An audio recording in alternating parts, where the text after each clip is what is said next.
Hello, and welcome to the Best in Fintech podcast. I'm your host, Daniel Demetri. I'm the founder and CEO of Trellis and Savvy Insurance. Today, I'm joined by our guest, Meredith Guerrero, who is COO of Clover. Meredith has had a long and distinguished career building and growing billion-dollar businesses across large tech companies. And before Clover, she was vice president of sales and partnerships at Pinterest, which has been responsible for over 1/3 of the company's revenue with Fortune 500 partners. Before Pinterest, she worked at Facebook to develop the nascent health sector and also spent 10 years at Google working her way up to global director of automotive, a sector close to our hearts at Trellis and Savvy. And Clover is now a Savvy partner. Meredith, welcome to the show. Thank you. I'm excited. Appreciate you having me. Of course. So not everyone has heard of Clover. Tell us, what's the core problem that Clover solves? Yeah, it's unique. And it's really the reason why I actually decided to join Clover is because we're actually solving two problems, if you think about it. So it's complex, but unique. One is on the consumer fintech side of the house. And the other is on the data side of the house, right? So we really have like two companies in one, right? It's a bonus. First is the consumer product, right? Where Clover provides free financial services to millions of Americans. And we do that in exchange for permission data. So we are a cookieless solution that connects directly to our consumers' banking, retailers, credit accounts. And this allows us to really understand their purchase behavior, right? So that's the one side of the house. The second side of the house is where our data comes in.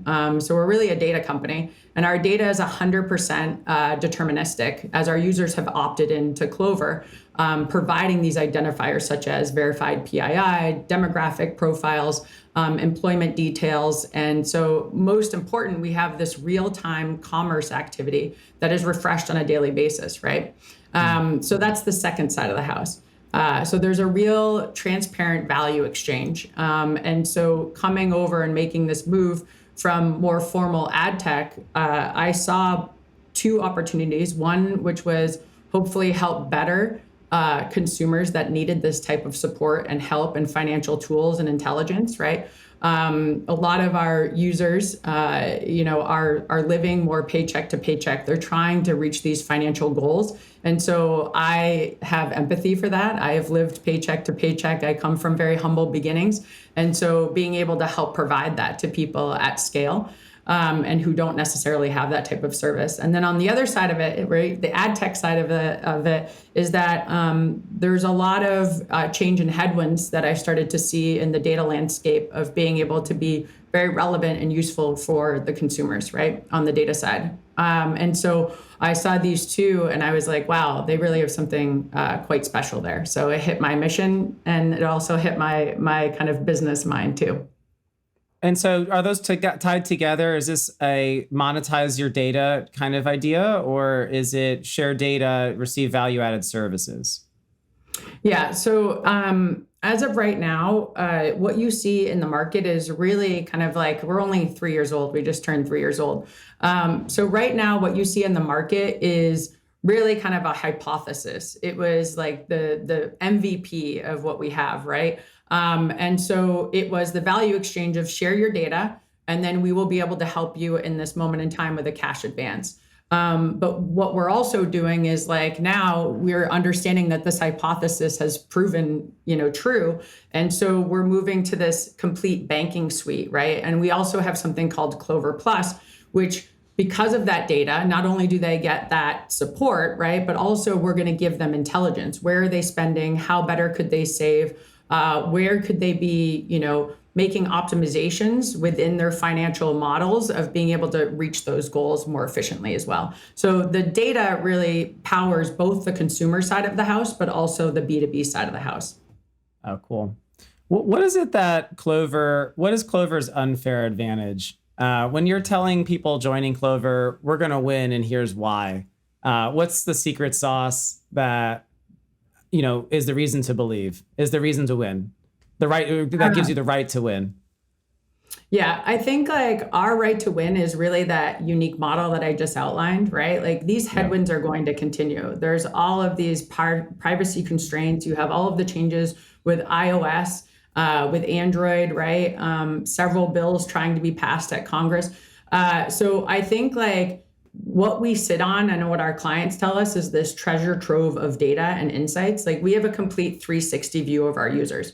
So when you start to think about like daily versus weekly versus monthly versus annual financial intelligence around these users, this is what no other platform can provide, right? And we actually can see it across retailers. We understand what cell phone provider they have. We understand their employment status, right? So we understand where they travel and what they do, right? So we can create such a unique and relevant environment for the user while also powering that so that we can just give them purely cash back, right? So like it's not just going out into the ether, we're making it valuable for them as well. So and then I would just say like, you know, if you like coming over to Clover, like obviously, you know, my kind of path here is that I've been going more and more to the startup stage and phase, but we are hiring talent across the board. So we've brought in folks from Numerator, from Varo, from Google, from Pinterest, from Meta, like you name it. So we're getting that type of top tier talent, which also I think is going to really set us apart and be able to accelerate our efforts here. So yeah. Where are you hiring? You mean which orgs within Clover? Actually, I meant geographically. Oh, I'm open to remote. We're remote. So because Clover started right before the pandemic, 50% of our offices, like 50% of our employees are co-located around an office, which is Chicago and Redwood. And then 50% of the company is actually remote. I mean, I'm sitting in Rhode Island. So, right. yeah. Oh, cool.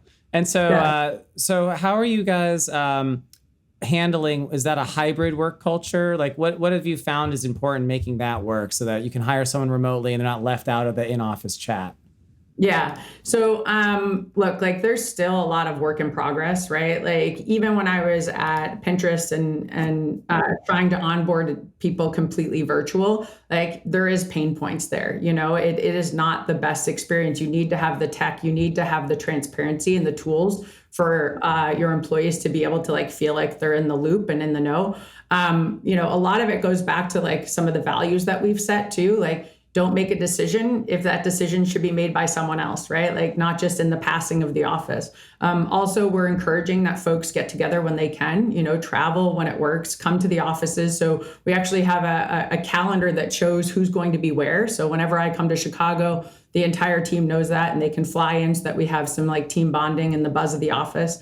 But it's been really about understanding like transparency, you know, like Slack and email and ensuring that people are part of the decisions and you don't have necessarily just kind of the hallway chatter and the hallway type of culture too. So yeah, but it's still a work in progress. You know, it's not perfect. And especially with onboarding, I feel like people feel isolated. And so we usually try to surround them. We have like a very comprehensive onboarding process as well, which has helped. So, you know, telling everyone who's who, how do you get stuff done, and what the purpose of certain Slack channels are, et cetera, you know, just hacks like that, little ones.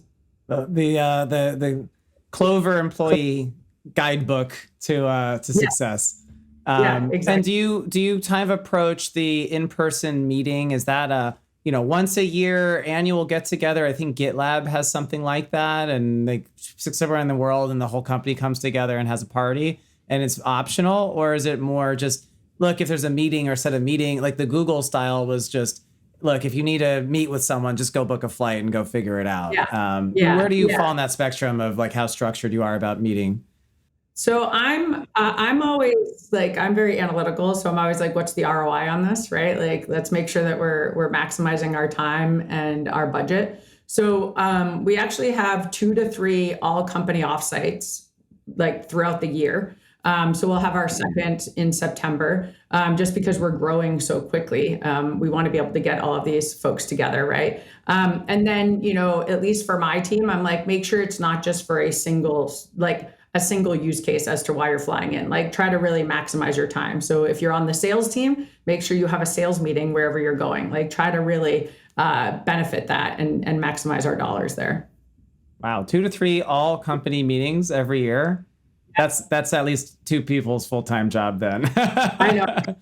Trust me, after I get off this today, I'm doing the outline of the agenda of our September offsite. So I was like, oh my gosh, it's going to be here in like 60 days. So we're already here. That's incredible. Right. As soon as one ends, you're planning the next, if not in parallel. Yeah. So what's your future vision for, what's the relationship that you want your users to have with Clover? How do you want them to feel about Clover? What are they going to tell their friends? Oh, this is what Clover is to me. You should, and you want that too in your life. Yeah. Look, like it's really interesting when you start to understand our user, right? Money is like a significant source of their stress of the Clover users. And they are the decision maker in their household. So they actually shoulder the burden of caring for the health and financial responsibility of the family. And so success means really achieving stability, living stress-free, gaining satisfaction of having control over their future, right? Being able to empower them and make them smarter. So I would say it's around like three things. One is achievement, the ability to overcome obstacles and obtain goals, right? The second would be accomplishment, gaining a sense of purpose from having achieved these important goals, right? Like what I mentioned, like we're helping them get there to like save for retirement, save for a child, pay off a school loan. And then the third is arrival, like becoming stable and successful to the point that I made, and being able to provide for others. So that's really where we're headed. And that's the vision of it, which is why we're moving to a complete banking suite. We're going to make it so that there's no fees, that we are just going to purely give cash back. It's going to be very community based. We're basically in beta right now for banking. So it will be most likely GA by September, October. So exciting times, but we have a really good understanding of our user and how we can make their lives better. Wow. And so what I'm hearing is users might come away with a feeling of confidence of addressing really challenging problems in their lives and finding a new confidence.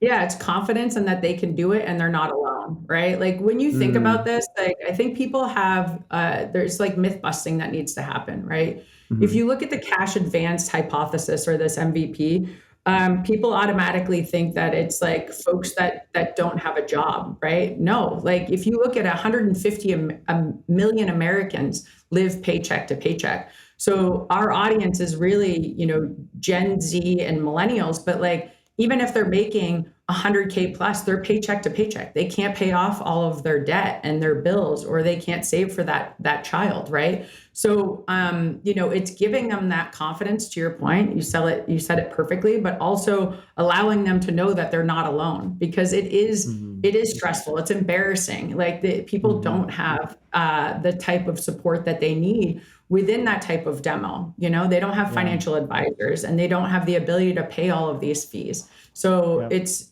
really motivating to start to think about that, of how we could change their lives. What kinds of people culturally get along well at Clover, or, are going to fit in? Yeah. I have a very, I have some principle based ways that I've always hired.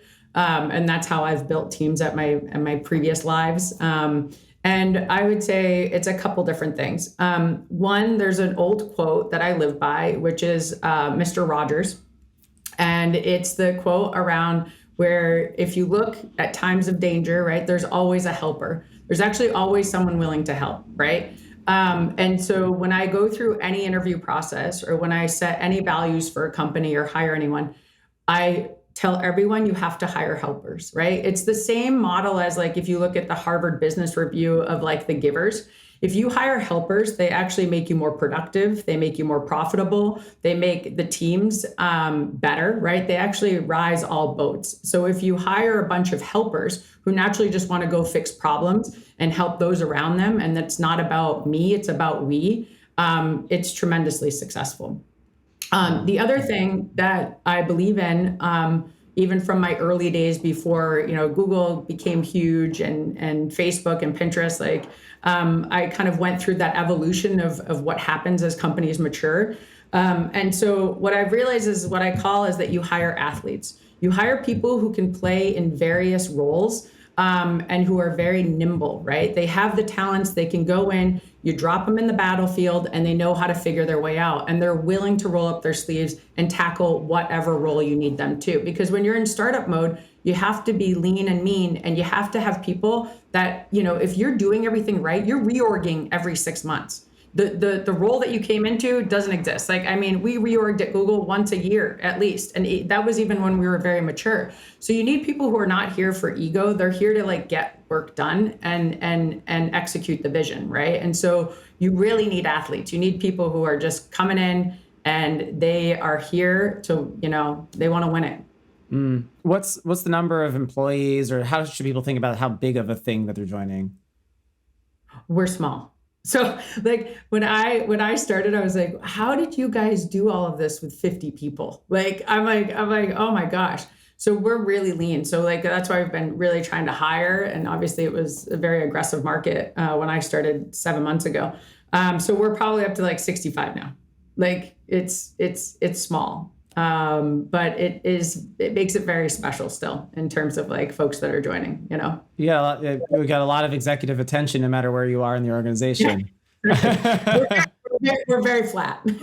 Very flat. Yeah. How many executives are there?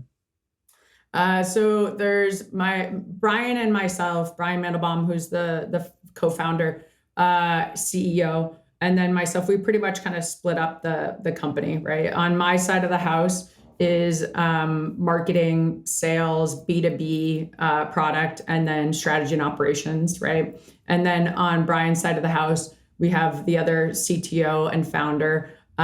We have our chief people officer who we just hired, Colette. And then we have legal, finance, and consumer product. So we're still very small, but there's a handful of the executives. What round are you guys in the venture-backed fundraising series ladder? We're still Series A. We're running strong. We obviously had a big round for Series A, so we're quite healthy. And then obviously the data business helps to be more self-funded on that side. How big was the Series A? Is that public? It was I believe 60. It was before my time. 60 million. Yeah. It was a very unusually large Series A. Tells you we have something special, right? Something must be very special, indeed. Yeah. Tell us a little bit about the tech industry that you've been floating through here, or maybe more than floating through, is very well known to be very male dominated. What advice do you have, if any, for both aspiring female leaders as well as for companies that want to promote them? Engage them. Obviously, born and raised in tech, it's been very male dominated. And as I took on greater leadership roles, right, the women and diversity got thinner and thinner, right? So what I really learned in terms of how I've made my decisions and how I've helped support and mentor other women and just overall, right, is to really stay true to your values, right? Don't waver. What I started to realize is when I was at the table, I started to feel as if the only way I could play the game was to act and lead the men around me. And what I realized was that it was turning me into a leader that I didn't want to be. And I truly and fundamentally believed that I could lead a different way.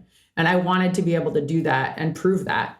And so that was a real North Star in terms of how I started to make my decisions. And I walked away because I knew it was going to take more to try to change a big beast, like one of the large ad techs, than going and doing it on my own and creating it from scratch, right? And then proving and say, you could do this, right? You can lead with empathy, you can lead with care, you can make sure everyone has a voice in the room. You don't need to be political, you don't need to backstab, all of these things that you start to encounter as you get higher and higher in organizations.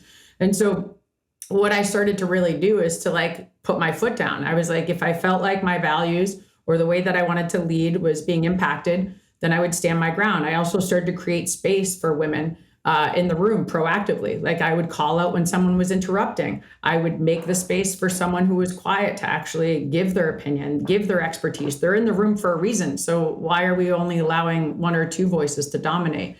and really set the culture for what's acceptable and what's not acceptable. And I didn't care. I didn't care if people just started to like get annoyed by it, because I knew at that point I had a responsibility to start to change it. And so the other side of this, though, is that what I really realized is that like no one is perfect, right? And we're all trying to grow and change and become better people.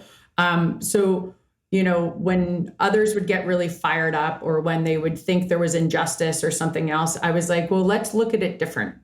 Let's try to assume pure or good intentions. And then how do you feel about the situation? And then how can you actually go give productive feedback on what you witnessed or what you encountered or how you felt, right? And so I think like starting to take a little bit of, it's not ownership, but just awareness in that like people aren't aware of sometimes the words that they use or the actions or the way that they treat people. And so if you really come from it of like, I'm assuming good intentions and that person really wants to become better and they actually want to always improve, then it makes it a completely different conversation. And you're not as I said, I was a bear, you're not as bared out.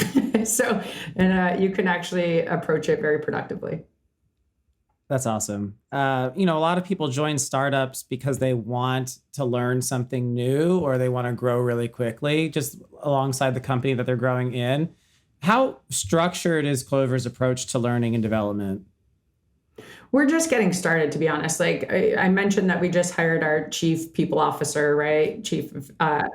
Head of HR.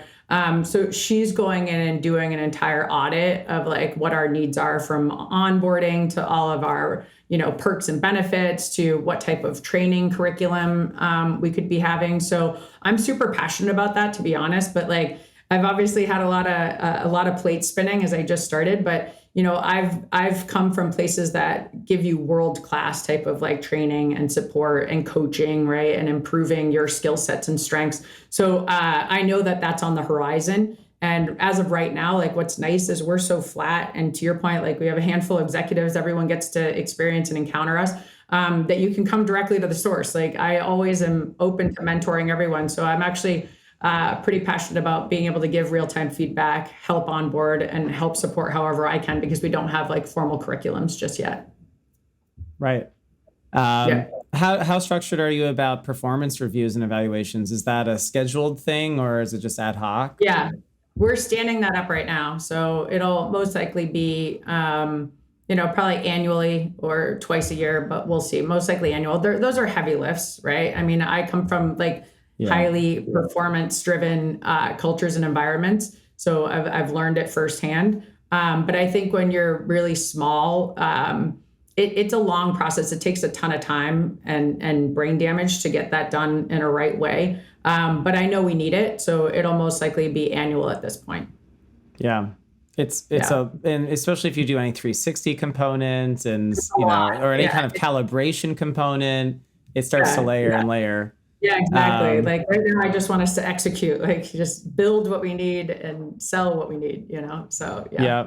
So I think, we sort of touched on some of these notes already, but just to really dial it in, if you're talking to an awesome candidate for one of your open recs, how are you positioning yourself as in this, there's a crazy war for talent, unemployment rates are still super low. What's your value proposition as an employer?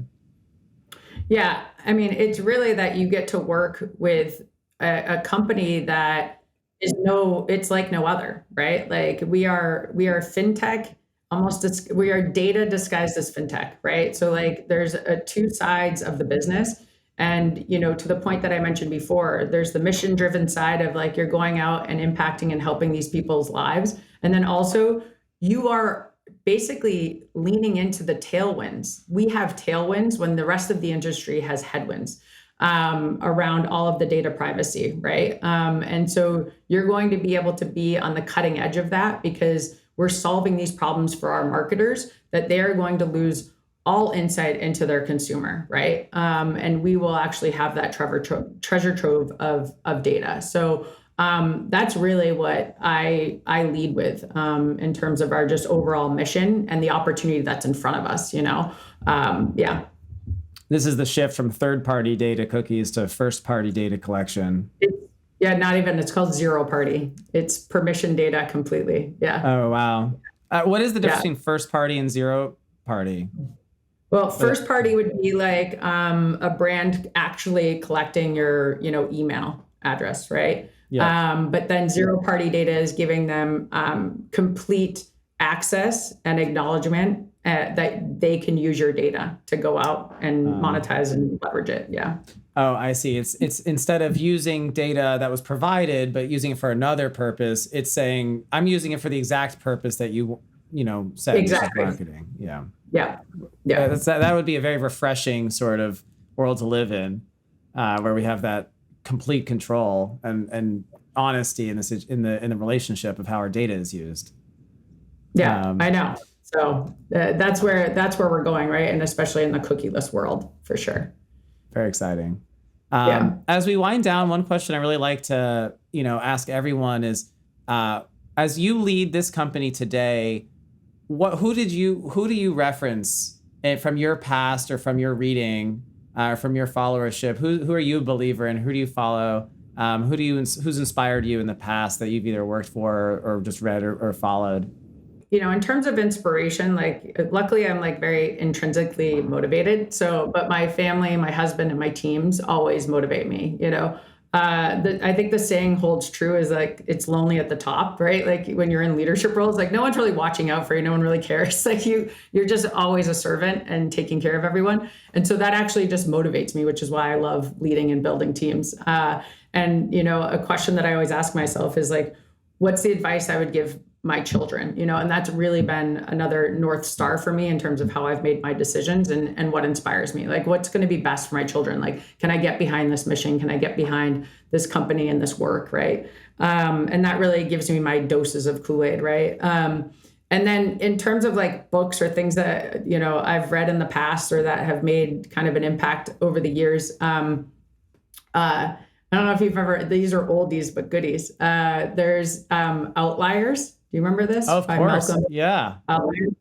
And how he analyzes, what makes people successful, right? Like when they were born to access to things or opportunities or others that might not have, right? Or like even the amount of hours that you put into something, like can that dictate your success or expertise, right? And that really started to motivate me because I wanted to understand, how are they created and how could, what created myself and my trajectory, right? But then also how could I impact others and help make the path easier for them, right? Like how could I actually help make a trajectory different for someone? And so Outliers is something that I've always kept in mind because there's that saying like part of your career is luck, but part of it is also just extremely hard work and becoming an expert, understanding how you're going to evolve, right? Which goes to the next book, which is like Play Bigger. I don't know if you've heard of this, but it's all about the best and biggest companies, and as they call them, like category kings, and how they've successfully innovated and evolved over the years. It also dives deep into like what makes the most successful companies and what's the trajectory of how quickly they get to IPO. So if you go too quick versus too long, so it really starts to break it down. And I love that because I'm very much in the camp of like a growth mindset. So, I have a saying that I say to my teams all the time, bigger, better, faster, stronger, right? And Play Bigger is all around that. Like it analyzes the biggest and most successful companies and the ones that have been around forever that constantly innovate and find problems to solve. So I would say those two have really been, impactful, I would say. Is there a culture that you've worked in before that you noticed yourself starting to infuse here now that you're in charge? Are you bringing a lot of Google or Facebook or Pinterest with you? I would say definitely Pinterest. Google, were like the fibers of me because it was like a very performance driven, so analytical, like that all of is part of my DNA naturally. But Pinterest had a very like kind culture, nice culture, very collaborative, cross-functional, And so I learned a lot from that. And I think it's also because of the moment in time that I joined the company. It was still quite small. It was before IPO. It was unicorn status though, like Series D. So like 900 employees, but like people all pretty much knew each other. It was a good mix. And everyone was just, they felt like it was their company. Everyone was just like invested in the right ways. And so I felt like everyone kind of watched out for each other and took care of each other. That's awesome. Is there anything else about Clover that, we haven't talked about that people should know? No, I would just say to the point that, what's the problem that we're solving on the client side of things? Like we talked a lot about like our user.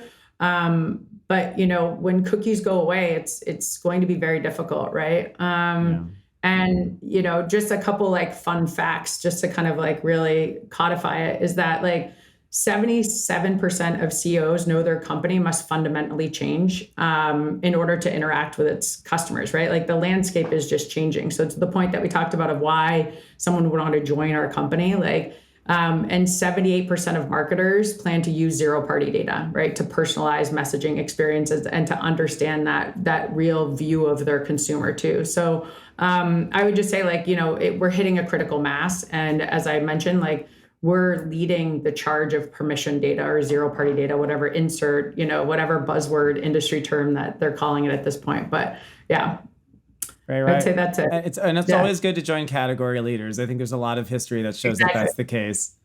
Meredith, thank you so much for which goes back to the book Play Bigger, right? The category king. Play bigger. Yeah, exactly. Join a category leader. Join the right tailwinds. Yeah. Exactly. Thank you so much for joining Best in Fintech, Meredith. It was really great to meet you. Thank you. And thank you everyone for listening. Yeah. All right. Take care.